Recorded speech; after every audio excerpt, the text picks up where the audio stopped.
Hi, my name is Will Ward, and for my business organizations project, I was assigned the industry of the sporting goods store, which I formerly dubbed Willy Sports Emporium, based out of good old Houston, Texas. I decided that the ideal form of business for this industry would be a general partnership based on the location that I placed it in, and a number of other reasons.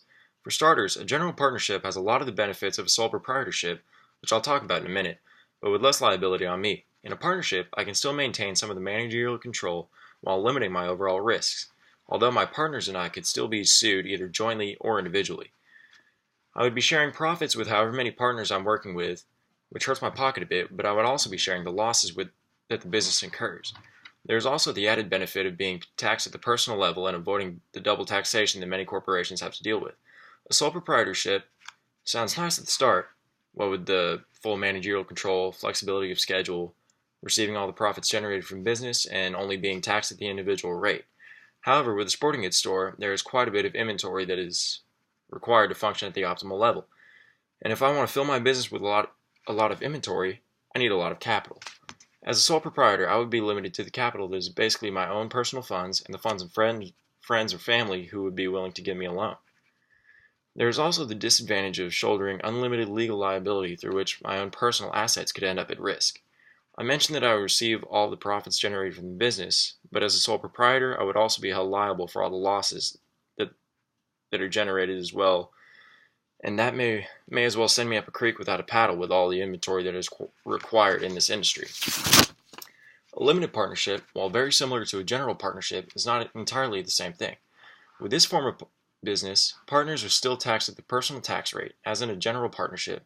However, in a limited partnership, there is a general partner and a limited partner, where the general partner has full managerial control but shoulders unlimited personal liability to the partnership's creditors. And the limited partner provides a set percentage of capital to the firm while only being held liable for losses up to the extent of their capital contributions.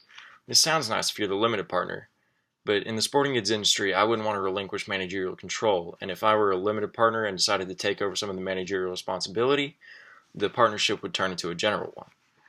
A limited liability company, or LLC for short, has numerous advantages like personal liability being limited to the amount invested, the option being taxed at the personal or corporate level, and two options of how the business would be managed, either through the members or through management.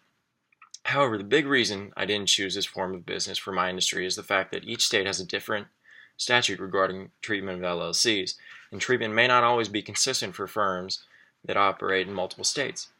And if I were to consider expanding my emporium out of state, I would want treatment that is consistent on all fronts. A corporation is a form of business large enough to be considered its own legal person. From a personal liability standpoint, shareholders have limited liability, basically meaning you can only lose what you put into the corporation. And from a legal standpoint, since a corporation is legally considered a person, should a corporation do something they shouldn't, the corporation itself can be liable for the criminal acts of its employees and be heavily fined, while the employees can be, and often are, put behind bars. My big turnoff with a corporate organization is that they suffer from double taxation, in which the corporation pays taxes on the profits that it makes, and should they decide to pass out retained earnings to shareholders, pay taxes on those dividends as well. Sure, I may want to incorporate my sporting goods store at some point if I'm making the big bucks, but if I plan on starting from the ground up, I wouldn't want to pay double the taxes I would be if I were to form a general partnership. So in the end, after analyzing all forms of business, I decided that the general partnership organization was the best one for the sporting goods industry, based on the fact that I would be paying taxes at the personal rate, sharing in the profits and losses of the business with my partners, and retaining the managerial responsibility that could see my sports emporium continue to grow.